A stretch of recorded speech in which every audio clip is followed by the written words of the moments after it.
Welcome to our special coverage. On behalf of President Abdel Fattah al-Sisi, Prime Minister Dr. Mustafa Madbouli headed to Washington, D.C. to participate in the Board of Peace first meeting on Thursday.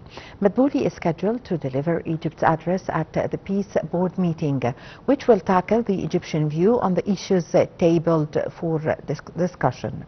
The Egyptian participation comes upon an invitation for the U.S. administration. It is a part of Egyptian efforts in support of peace and stability in the region.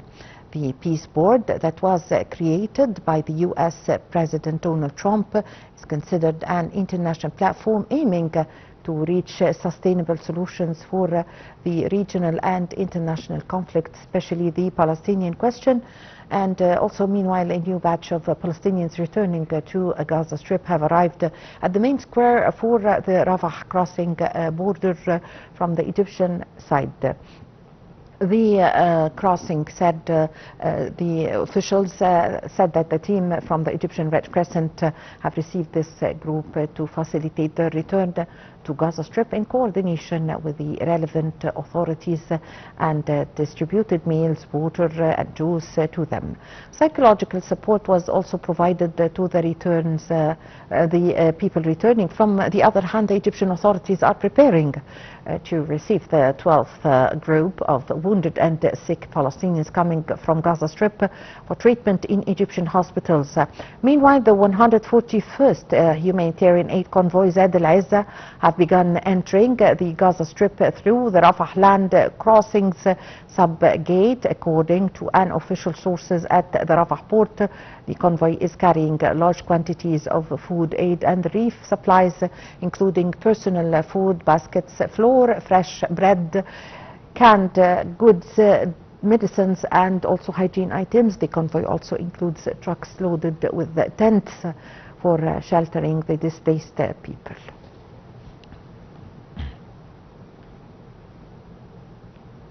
To shed more light on this, we have the pleasure to have with us over the phone Minister Plenipotentiary Dr. Mongy Badr. Good afternoon, Dr. Badr. Yeah, good afternoon, and it's my pleasure to be with you and what we call Ramadan Kareem. Thank you so much. Happy Ramadan to you and to your family. Well, Dr. Badr, thank you. Well, Dr. Badr, the importance of Egypt's participation in the Peace Board in Washington. In fact, let me mention a few words about the meeting itself, and after that I will go with you in details about Egypt's role. Yes. I can say that tomorrow meeting of the World Peace Council is an important test for the international community. In fact, the key question is whether the world will only manage the crisis or to work seriously to solve it. This number one. Number two, Egypt will remain major regional actor because of its geography, diplomatic experience, and the security interest. Real success of the meeting of tomorrow will depend on linking humanitarian relief with a clear political path toward long-term stability. And I mean by long-term stability, how to put rules to reach independent Palestinian state on the border of 4th of June 1967. Yes. Also, Doctor, concerning Egypt's role presenting the Arab countries in this Board of Peace in Washington, and the coordination that Egypt is making with other Arab countries to be able to present the role also of Egypt and the Arab countries there. Yeah, and in fact, as you know, that since 1948, Egypt is giving a strategic role related the Palestinian crisis. And in the meantime, we used to give hand to our brother in Palestine. And in the meantime, Egypt used to play central and strategic role for several reasons. Let me count to you why Egypt is a strategic role in this crisis. Number one, geographic importance. Egypt controls Rafah crossing, which is the main gateway between Gaza and the outside world. That is not controlled by Israel.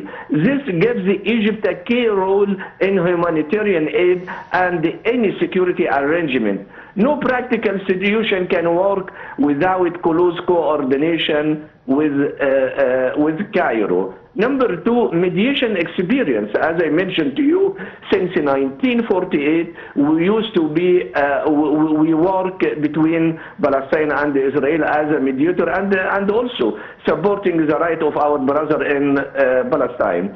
Egypt has long experience in mediating between the different parties in previous in all conflicts, in fact. Egypt had broker ceasefire and prisoner exchange. It maintained communication channel with all sides, which make it an accepted and trusted mediator, because as you know that our foreign policy, it's very wise, very trust to all parties. Let me mention to you the last reason why Egypt is very important for this aggression and the conflict. National security concern. This related to Egypt itself. Stability in Gaza Strip is directly linked to Egypt. National security, especially in North Sinai, Egypt strongly rejects any forced displacement for Palestinians into its territory. And this, our situation, it's a fixed situation, and we never change our situation. At the same time, it supports humanitarian relief and the political solution that protect Palestinians' rights. Yes. Also, Your Excellency, U.S. President Donald Trump have emphasized the rejection of any Israeli annexation of the West Bank. How will Thursday meeting deal with the latest Israeli measures in the occupied territory? Yeah, and in fact, I want to concentrate on the outcomes of the meeting of tomorrow, because in fact it's very important. There are three main possible scenarios for the meeting of tomorrow. Let us expect or predict what will happen tomorrow. Number one, the first scenario, limit progress. It could be agreement on expanding humanitarian aid, but not major political breakthrough. And this is the worst scenario. The second scenario, it could be broader temporary deal, a longer ceasefire with international or regional monitoring. The last scenario is a stalemate, continued disagreement over Gaza future governance, leading to limit result. This, the three scenarios, it could be happen by tomorrow in Washington. Yes, I thank you very much for your time. Thank you for your valuable information. Dr. Mongy Badr, Minister Plenipotentiary, thank you very much. I really had the pleasure to have this phone with you. Well, ladies and gentlemen, with this we come to the coverage, our daily coverage in Nile TV International. Please stay tuned for more updates coming up next on Nile TV International. My name is Amal Mukhtar. Thank you for watching.